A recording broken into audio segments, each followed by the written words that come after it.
We must accept finite disappointment, but never lose infinite hope. Darkness cannot drive out darkness, only light can do that.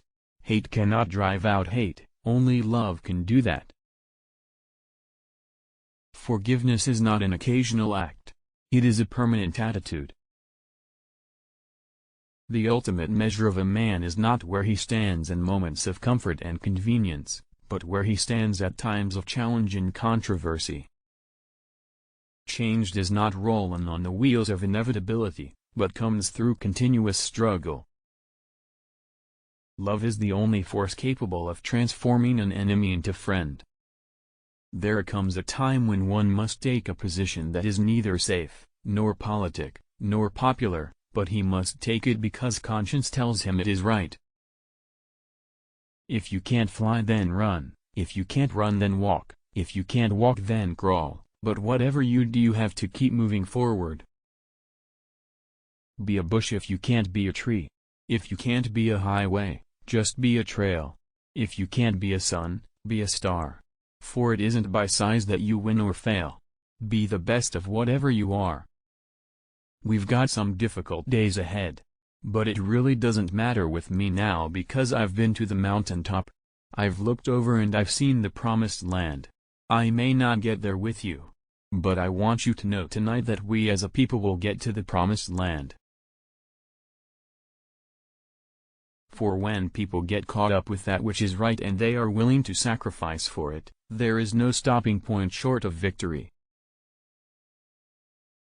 I believe that unarmed truth and unconditional love will have the final word in reality.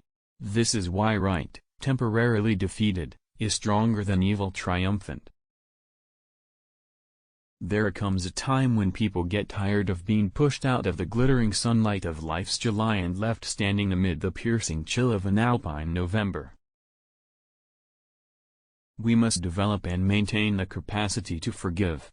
He who is devoid of the power to forgive is devoid of the power to love. There is some good in the worst of us and some evil in the best of us.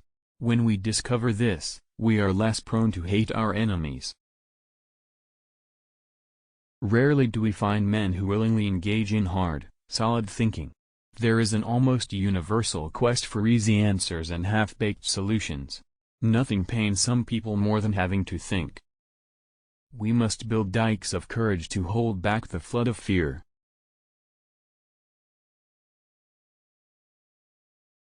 Let us not seek to satisfy our thirst for freedom by drinking from the cup of bitterness and hatred. Man must evolve for all human conflict a method which rejects revenge, aggression and retaliation. The foundation of such a method is love. Hate is just as injurious to the hater as it is to the hated. Like an unchecked cancer, hate corrodes the personality and eats away its vital unity. Many of our inner conflicts are rooted in hate. This is why psychiatrists say, love or perish. Hate is too great a burden to bear. Power without love is reckless and abusive, and love without power is sentimental and anemic. Power at its best is love implementing the demands of justice, and justice at its best is power correcting everything that stands against love. In some not too distant tomorrow the radiant stars of love and brotherhood will shine over our great nation with all their scintillating beauty. We shall match your capacity to inflict suffering by our capacity to endure suffering. We will meet your physical force with soul force. Do to us what you will. And we shall continue to love you. If one loves an individual merely on account of his friendliness, he loves him for the sake of the benefits to be gained from the friendship, rather than for the friend's own sake. Consequently, the best way to assure oneself that love is disinterested is to have love for the enemy neighbor from whom you can expect no good in return, but only hostility and persecution. That's love, you see. It is redemptive, and this is why Jesus says love. There's something about love that builds up and is creative.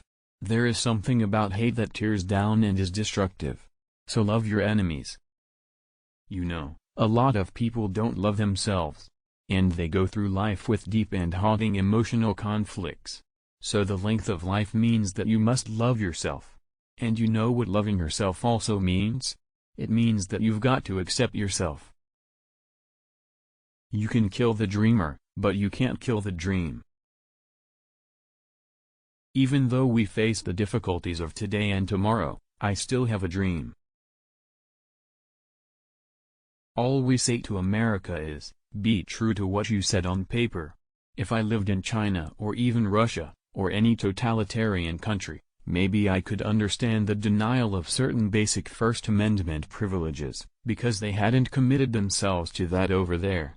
But somewhere I read of the freedom of assembly. Somewhere I read of the freedom of speech. Somewhere I read of the freedom of the press. Somewhere I read that the greatness of America is the right to protest for right.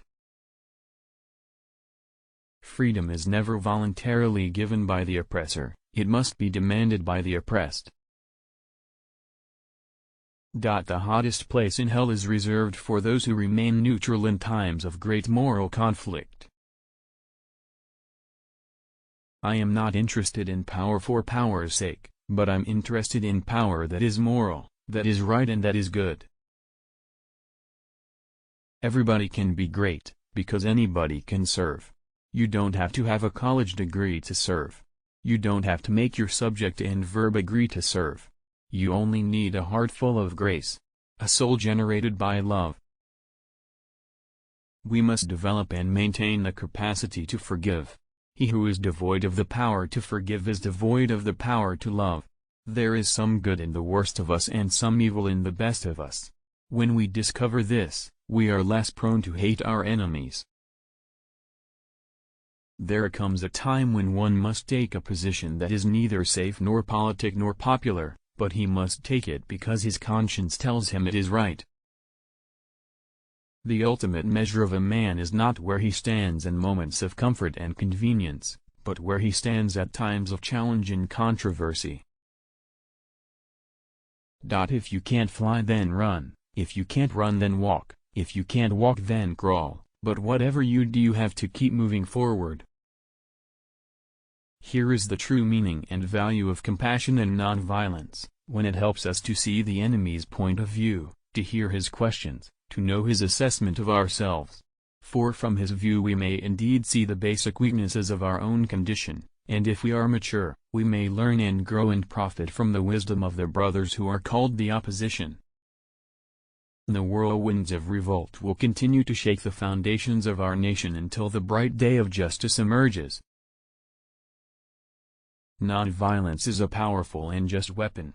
Indeed, it is a weapon unique in history, which cuts without wounding and ennobles the man who wields it. We've got some difficult days ahead. But it really doesn't matter with me now because I've been to the mountaintop. I've looked over and I've seen the promised land.